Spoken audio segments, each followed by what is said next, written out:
sunny South Africa. For those who don't know me, my name's Daniel and I'm best man number 1. Now we've been asked to film our best man speeches so that you can enjoy them back there in Cirencester. So here's mine. I was very lucky to have both Alex and Richard as my best men at my wedding back in August. And I'm very privileged that Alex has asked me to be his. But in all honesty, I think he felt we had to.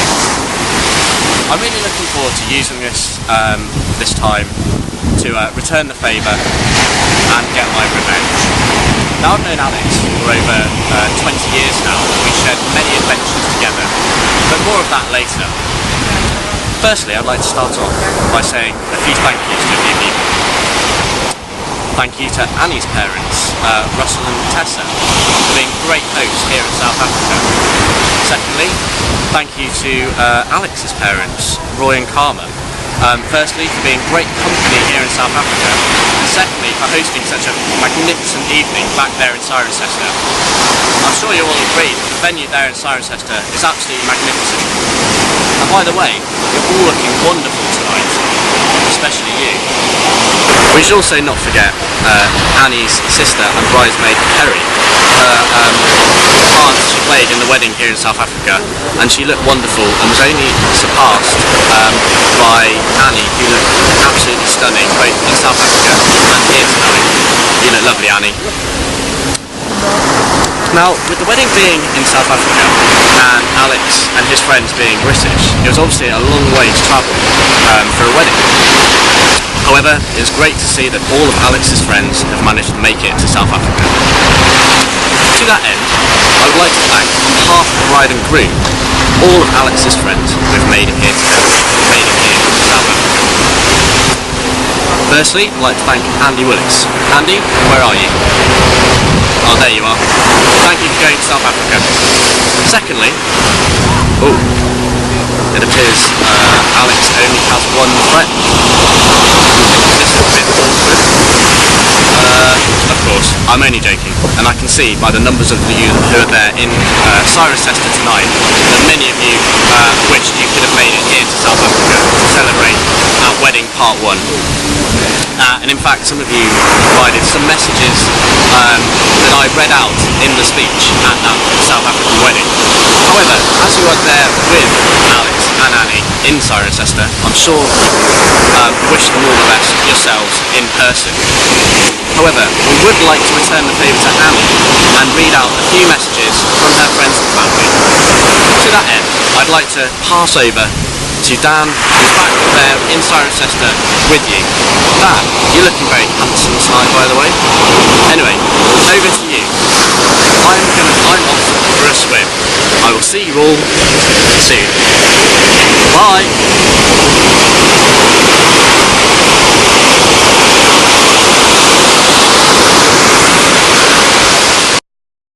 Thank you, Dan.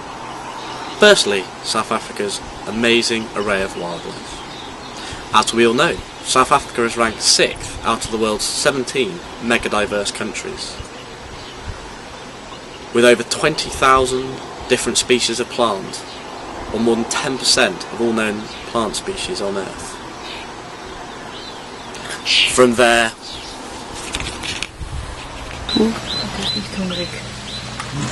lions. Where there is no water for a certain period. Crocodiles. They dig themselves into the mud. Cape buffalo. These guns, I'm the new originated from Africa. Wildebeest. Given by the Bushmen and the Khoiseco. Oh, Giraffe. But this is a female. Hippo. Here there are some. And zebras. South Africa really does have it all. Alex has also been known to be wild in his time.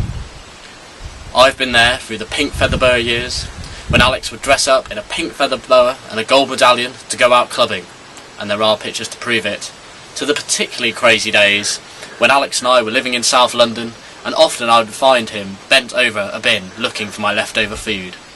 In fact, Alex is so crazy, you'll probably find him stooped over a bin now somewhere looking for leftover wedding food. Secondly, we have South Africa's great sporting tradition and competitiveness. from their fantastic, magnificent Rugby World Cup wins in 1995 and 2007 to Oscar Pistorius competing in this year's Olympics and winning 2 Paralympic gold medals. To many, South Africa's sporting tradition is unrivalled. Alex is also highly competitive, and Alex can often be found competing in various endurance events, including swimming marathons and other cycling and running events. I'm lucky enough to have competed with Alex in many of these events, and I normally beat him. But the one that makes me most proud is when Alex and I drunkenly decided to cycle Land's End to John O'Groats, 1,100 miles in 10 days. It was an epic adventure, and needless to say, I carried Alex through most of it and finished and crossed the line first. So I'd encourage any of you here tonight to remind Alex and any other of his form members that are there tonight with you in Cirencester of this event and see what their reaction is.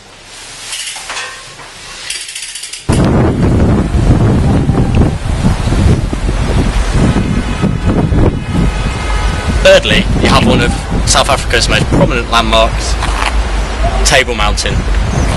Having recently conquered the peak myself, okay, I admit it was via the cable car, I for one know of its magnificent peak that soars up into the sky over 1,000 metres above Cape Town.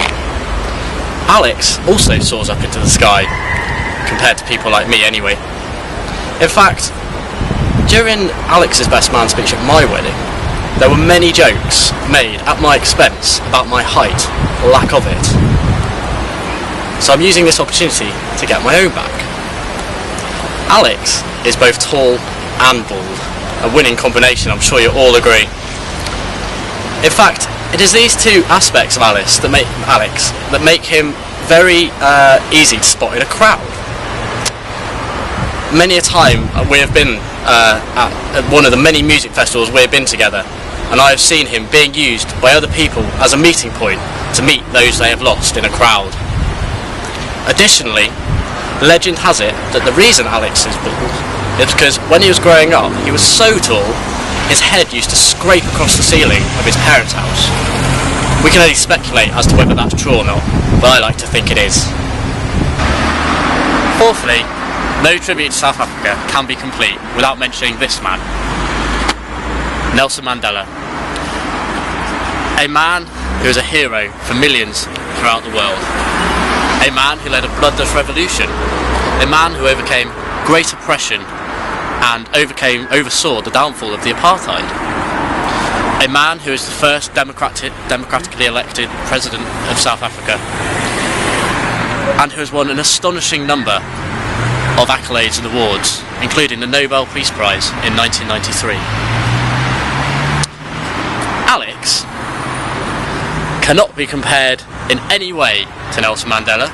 However, he did once pay Richard here to poo out of a tree.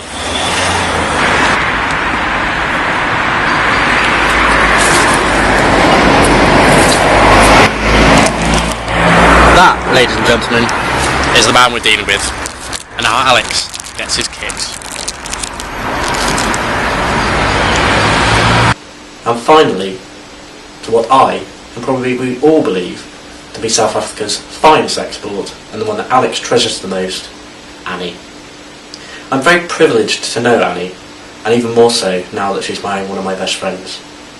Often to be found with a case of Peroni under her arm, she's been a very welcome addition to our friendship group. Alex and Annie complement each other in many, many ways. I'm very proud to call them both friends.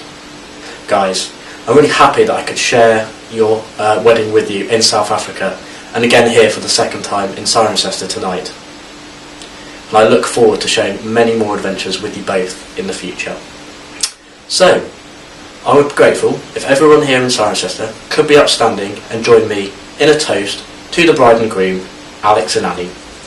Alex and Annie, everyone. Cheers! Oppan Gangnam Style. Gangnam Style. Oppan Gangnam Style.